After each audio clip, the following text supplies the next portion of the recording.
Hello,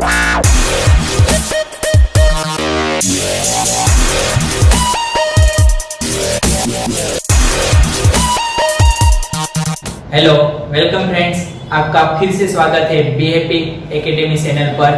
ठीक है, और आज का video lecture for state lectures 12th commerce में जो हमारा लेसन है सूचकांक, हम लोगों ने आगे वीडियो 3 के अंदर देखा था कि 2 उदाहरण सोल्व किए थे, उदाहरण नंबर 2 हल किया था और उससे पहले भी हम लोगों ने 2 वीडियो बनाए थे। ठीक है, तो अब देखिए आज के वीडियो लेक्चर के अंदर हम पढ़ने वाले हैं एग्जाम्पल नंबर 3, जो आपको किताब के अंदर पेज नंबर 9 के अंदर दिया गया होगा। यदि आपके पास किताब है तो किताब खोल के आप देख सकते हो, यदि किताब नहीं है तो आपको क्वेश्चन जो है मैं आपको सुनाता हूँ, उस क्वेश्चन को देखिए और यहाँ पर सोल्व कर रहा हूँ उसे पढ़िए। जैसे कि देखिए क्या दिया गया है कि एक चीनी कंपनी जो है तो उत्पादक कंपनी के वर्ष 2008 से 2015 तक एक चीनी के उत्पादन के आंकड़े निम्न अनुसार है। यानी कि एक कंपनी जो है वो प्रोडक्शन कर रही है, किसका प्रोडक्शन कर रही है? चीनी का, शुगर का। तो वर्ष 2008 में उसने कितना प्रोडक्शन किया? 186,000 टन में उसने प्रोडक्शन किया। उस प्रकार से अलग अलग साल के अंदर अलग अलग प्रोडक्शन करते गए, उत्पादन होता गया। तो वर्ष 2009, वर्ष 2010 और वर्ष 2011 के औसत उत्पादन को देखिए, ध्यान से समझिएगा।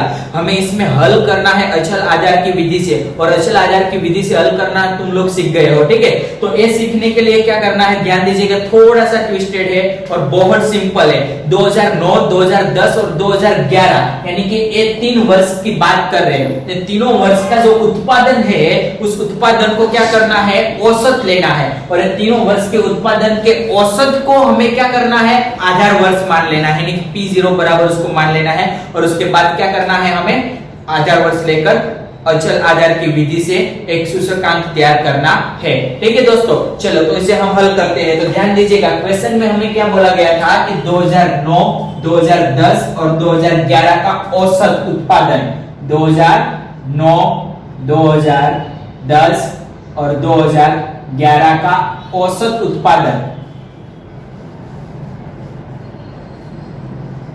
अगर मैं इसका औसत उत्पादन की बात करूं तो 2009 में कितना उत्पादन हुआ था? 196,000 टन। 2010 में 202 टन।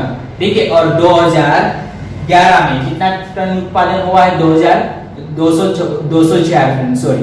ठीक है, अब इसका क्या करना है हमें? Sorry, 214 ton. तो इसका हमें क्या करना है? औसत लेना है, यानी कि डिवाइड बाय क्या करना है? 3 करना है। जब इसको डिवाइड बाय 3 करते हैं तो इसका आंसर क्या आता है? 204 टन।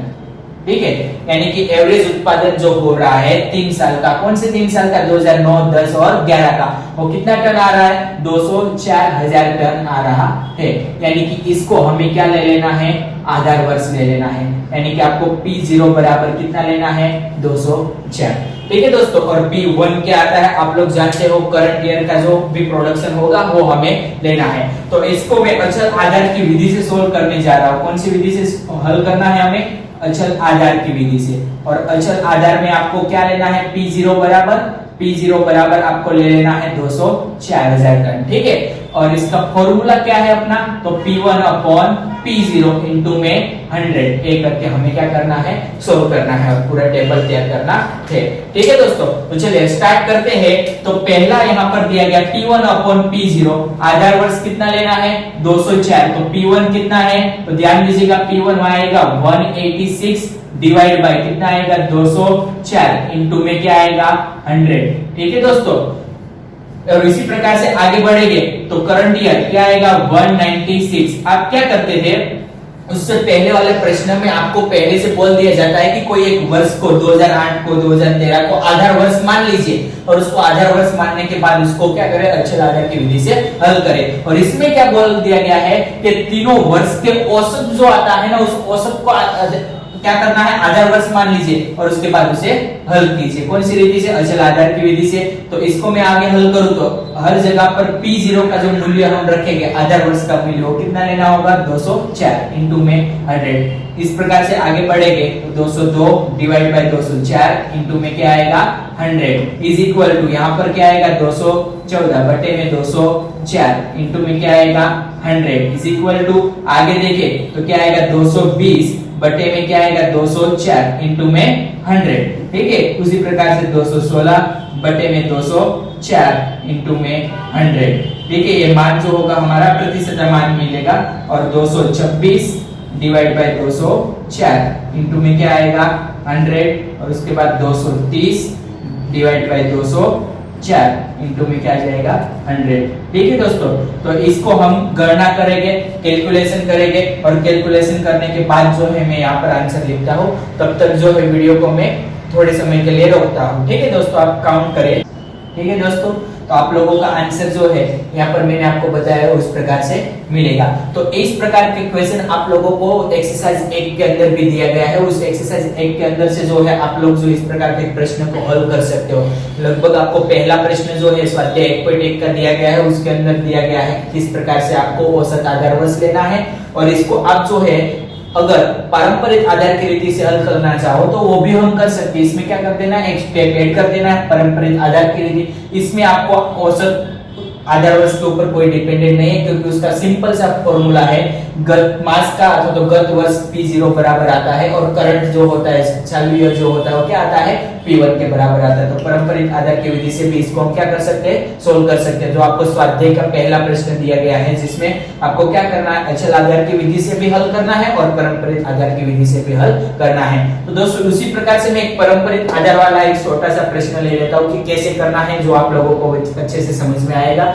जो एक्सरसाइज नंबर 4 यानी उदाहरण नंबर 4 आपको दिया गया है, कौन से पेज नंबर पर दिया है, तो पेज नंबर 10 के अंदर। ठीक है, तो देखिए दोस्तों मैं सवाल पढ़ रहा हूँ, क्या दिया गया है इसके अंदर कि एक कंपनी के वर्ष 2014 के उत्पादन 2 मास के अंत में शेयर के बंद होने वाले मूल्य संबंधी सूचना की दी गई है। तो इस सूचना से पारंपरिक आधार विधि द्वारा क्या ज्ञात करना है, सूचक का ज्ञात कीजिए। यानी कि जनवरी में आपको दिया गया है 22, ठीक है, इसका मूल्य दिया गया है और कंपनी का शेयर बाजार का बंद मूल्य, और मार्च में 21.20, मई में 22, जुलाई में 23, सितंबर में 24.70 और नवंबर में कितना दिया गया है 26। ठीक है, और 2-2 मास का अंतर आप लोगों को दिया हुआ है। और कौन सी रीति से हल करने के लिए बोला गया है, तो पारंपरिक आधार की विधि से इसको हल करना है। कौन सी विधि से हल करना है, पारंपरिक आधार की विधि। जो आप लोग जानते हो सूत्र जो है सेम रहेगा,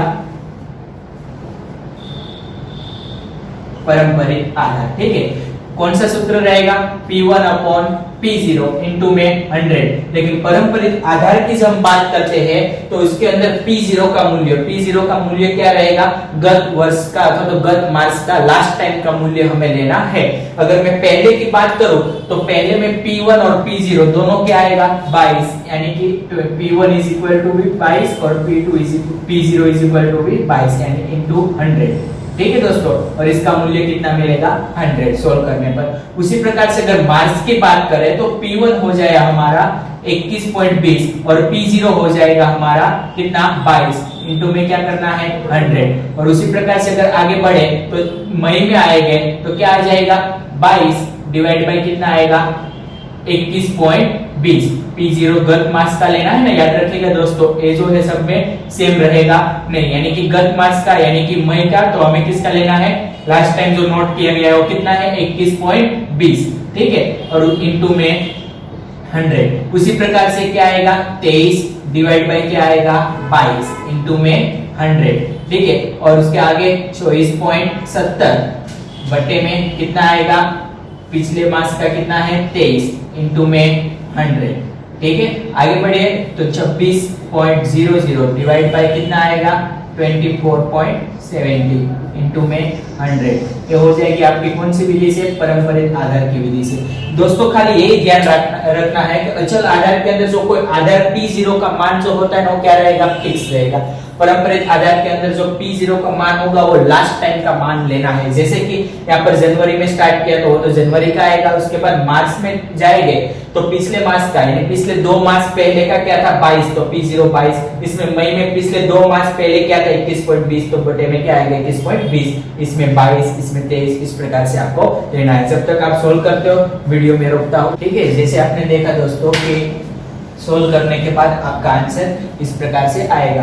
तो आज की इस वीडियो के अंदर हम लोगों ने 2 सवाल हल किए हैं और दोनों सवाल के अंदर आप लोगों ने फिर से सीख लिया है कि अचल आधार की विधि से कैसे हल करना है और पारंपरिक आधार की विधि से सवाल को कैसे हल करना है। तो दोस्तों आज मैं आप लोगों को थोड़ा सा काम देने वाला हूँ। उस काम को क्या है देखिएगा, क्या करना है कि आज आपको 2 थियरी को याद करना है। एक तो अचल आधार वाली, पहली थियरी कौन सी है कि अचल आधार के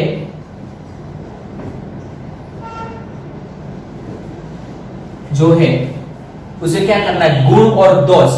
किसकी बात कर रहा हूं मैं, गुण और दोष जो आपको किताब में दिए होंगे उसको पढ़िए, देखिए। जो नहीं समझ में आए तो आप जो है मुझे पूछिए क्या होता है, कैसे आया है, आप रिप्लाई कर सकते हो, मैं आपको आंसर जरूर दूंगा। और दूसरा जो है पारंपरिक आधार वाला, क्या दिया गया, पारंपरिक